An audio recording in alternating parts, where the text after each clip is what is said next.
Peshawar high court ने PTI को बल्ले का निशान वापस दे दिया। इलेक्शन कमीशन का फैसला कलअदम करार, इंट्रा पार्टी इंतखाबात का सर्टिफिकेट जारी करने का हुक्म भी दे दिया।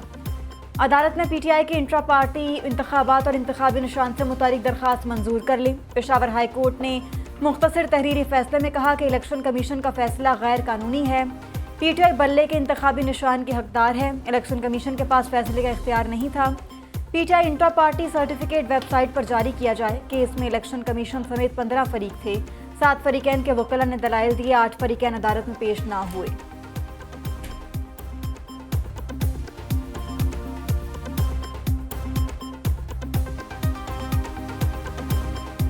सिर्फ हमें टारगेट किया गया और सिर्फ हमसे निशान वापस ले लिया गया था। अल्हम्दुलिल्लाह बर वक्त फैसला आया है। अब इंशाअल्लाह ताला कल हम अनाउंस करेंगे अपने टिकटों का।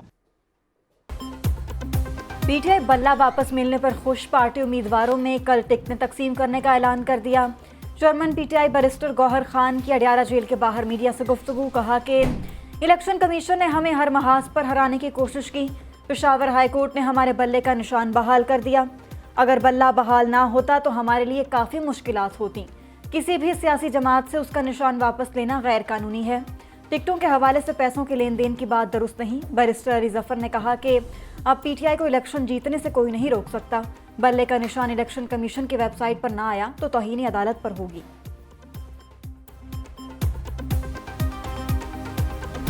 अगर पाकिस्तान तहरीक इंसाफ के ये वकला समझते हैं कि ये सियासी जमात जो है ये उनकी बादशाहत है, उस पर वो मनोवन उसके हुक्मरान है, वो जो फैसला करे उसके हक बजानिब है, तो ये नहीं होगा। अगर यही करना है तो फिर इलेक्शन कमीशन की क्या ज़रूरत है। अकबर एस बाबर का पेशावर हाई कोर्ट के फैसले के खिलाफ सुप्रीम कोर्ट जाने का ऐलान।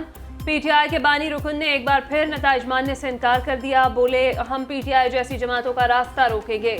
सियासी जमातों से मुतालिक इलेक्शन कमीशन के पास मुकम्मल इख्तियार है।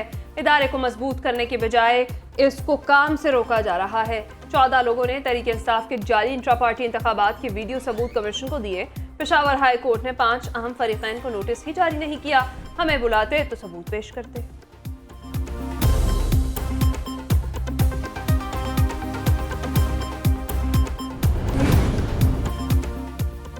इलेक्शन कमीशन को बल्ले का निशान वापस लेने के लिए कानूनी निकात की तलाश। पेशावर हाई कोर्ट के फैसले के बाद इलेक्शन कमीशन ने कल अहम इजलास तलब कर लिया।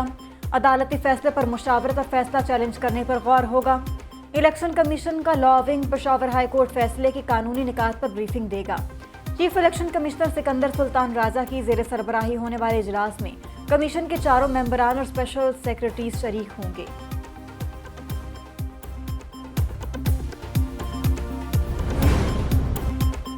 सुना था लाहौर में मुस्लिम लीग नून का राज है। सुना था लाहौर में पीटीआई का बड़ा जोर है। लाहौर में तो दोनों जमातें ही नजर नहीं आ रही। क्या आपको पता है एनए 127 से नून लीग का उम्मीदवार कौन है? Chairman Peoples Party Bilawal Bhutto का लाहौर में इंतखाबी जलसे से खिताब। कहा, दुनिया को बताना है लाहौर आज भी भुट्टो का है। हम डरने झुकने वाले नहीं, मैदान में उतर चुके हैं। पीपल्स पार्टी इंतखाबात में लाहौर से डटकर मुकाबला करेगी।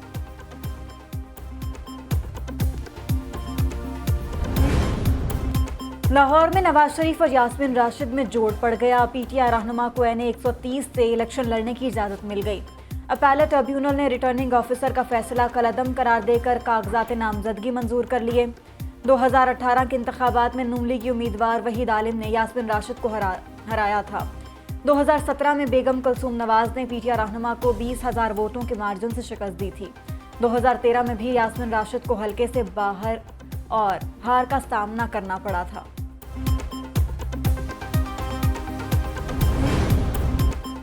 नवाज शरीफ, शहबाज शरीफ और मरीम नवाज फाइनल इंतखाबी दौर में शामिल। नवाज शरीफ के एनए 130 से कागजात नामजदगी दुरुस्त करार। इलेक्शन ट्रिब्यूनल ने कागजात नामजदगी के खिलाफ दायर अपील खारिज कर दी। एनए 132 से शहबाज शरीफ को भी इलेक्शन लड़ने की इजाजत मिल गई। कागजात नामजदगी मंजूर करने के खिलाफ अपील खारिज कर दी गई। एनए 119 में मरीम नवाज की राह में हायल रुकावटें दूर। इलेक्शन ट्रिब्यूनल ने मरीम नवाज के कागजात नामजदगी दुरुस्त करार दे दिए।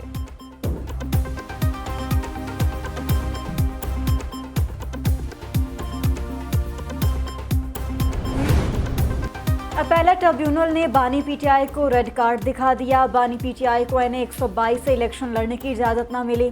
अपैलेट ट्रिब्यूनल ने कागजात नामजदगी मुस्तरद करने के फैसले को बरकरार रखा। बानी पीटीआई की लीगल टीम का लाहौर हाई कोर्ट के लार्जर बेंच से रुजू करने का फैसला। बानी पीटीआई से दस्तावेजात पर दस्तखत करा लिए गए। उधर परवेज इलाही और मोनिस इलाही भी इंतखाबी दौड़ से बाहर हो गए। अपैलेट ट्रिब्यूनल ने परवेज इलाही के 4 हलकों से दरखास्तें खारिज कर दी। दोनों तरफ कागजात मुस्तरद होने पर शाह महमूद कुरैशी, हमाद अजहर, सनम जावेद ने लाहौर हाई कोर्ट में दरखास्तें दायर कर दी।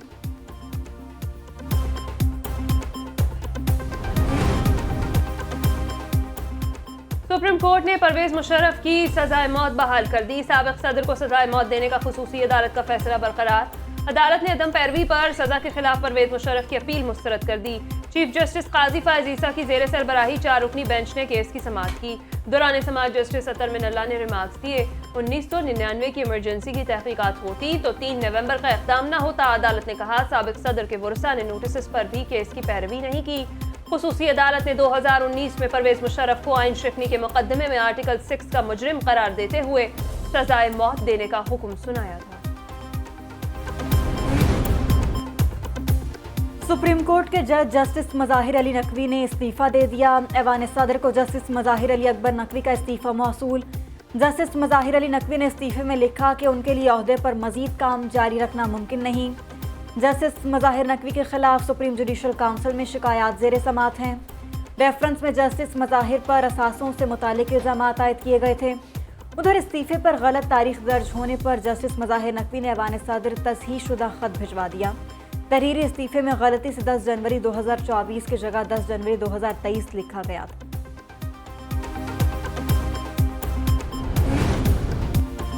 तहरीक इंसाफ ने बल्ले के लिए सुप्रीम कोर्ट में दायर पिटीशन वापस ले ली। दौरान समाअत बैरिस्टर गौहर ने कहा हम ये दरख्वास्त वापस लेना चाहते हैं। चीफ जस्टिस काजी फायज ईसा ने पूछा आप कौन हैं?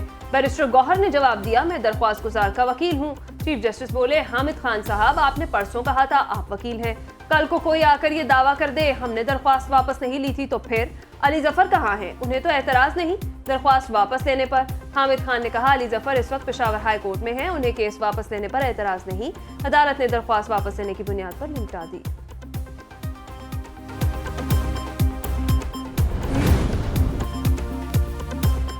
मुस्लिम लीग नून का 15 जनवरी से इंतखाबी मुहिम शुरू करने का ऐलान। पार्टी कायद नवाज शरीफ की क़यादत में इंतखाबी मुहिम का आगाज करने जा रहे हैं। नून लीग पंजाब के सदर राना सनाउल्लाह का एक्स पर पैगाम। मीडिया से गुफ्तगू में कहा कि पार्टी ने टिकट वाले उम्मीदवारों के नाम फाइनल कर लिए हैं। 1-2 दिन में फहरिस्त जारी कर दी जाएगी। मजीद कहा कि IPP के साथ सीट एडजस्टमेंट की बात हो चुकी। काफ लीग से गुजरात और बहावलपुर में मिलकर इलेक्शन लड़ेंगे।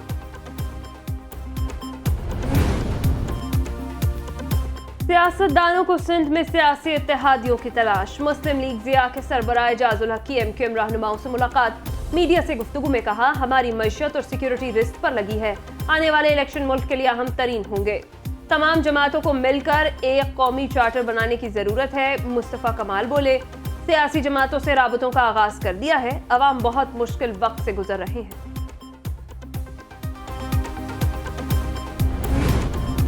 मौलाना फजलुर रहमान अमन के सफ़ीर बन गए। सरबराह JUI की तालिबान सुप्रीम लीडर मुल्ला हेबतुल्लाह अखवानजादा से तफसीली मुलाकात। दोनों रहनुमाओं का खित्ते में अमन व अमान के क़याम पर इत्तफाक। ज़राए के मुताबिक मौलाना फजलुर रहमान और हेबतुल्लाह अखवानजादा की मुलाकात काबुल से बाहर हुई। दोनों रहनुमाओं ने मुलाकात में बाहमी राब्ते बढ़ाने पर इत्तफाक किया।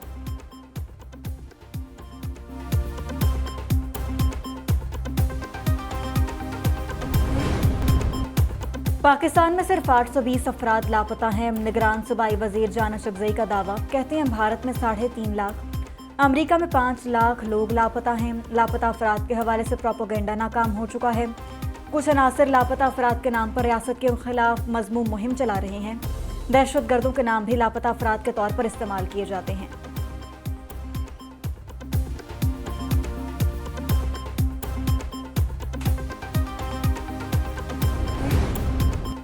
कोरोना दुनिया में भेस बदल कर आ गया। कोविड वायरस का नया वेरिएंट JN1 दुनिया भर में तेजी से फैलने लगा। वायरस के पाकिस्तान में भी 4 केसेस रिपोर्ट। कौमी इदारा सेहत की रिपोर्ट के मुताबिक कोरोना केसेस 31 दिसंबर से 10 जनवरी तक सामने आए। उधर हैदराबाद में कोरोना के नए वेरिएंट का मुश्तबा केस रिपोर्ट। कासिमाबाद में बैंकॉक से आने वाले शख्स ने खुद को क्वारंटीना कर लिया। DHO के मुताबिक टेस्ट रिपोर्ट आने तक मरीज को आइसोलेशन में रखा जाएगा।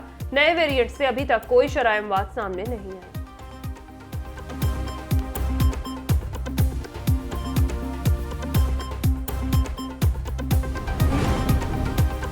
वबाई अमराज के तदारुक के लिए मजबूत इक़दामात वक्त की ज़रूरत है। हेल्थ सिस्टम को वक्त के साथ मजबूत बनाना होगा।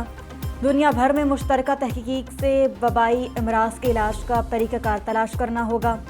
निगरान वज़ीर आज़म अनवारुल हक काकड़ का आलमी हेल्थ सिक्योरिटी समिट से खिताब, बोले कि सेहत से मुतालिक अंदरूनी और बैरूनी चैलेंजेस से निमटना होगा। इलाज हर शहरी का बुनियादी हक है।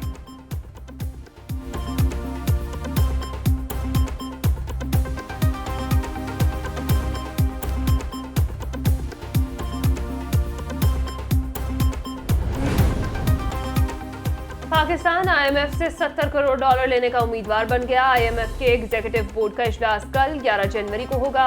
एग्जीक्यूटिव बोर्ड से पाकिस्तान के लिए कर्ज की अगली किस्त की मंजूरी का इम्कान। आलमी मालियाती फंड $3 अरब के स्टैंड बाय अरेंजमेंट प्रोग्राम के तहत अगली किस्त की मंजूरी देगा। पाकिस्तान को कर्ज प्रोग्राम में से $1 अरब 20 करोड़ पहले ही मिल चुके। प्रोग्राम के तहत आखिरी किस्त के लिए मुज़ाकरात फरवरी के आखिरी हफ्ते मुतवक्के हैं।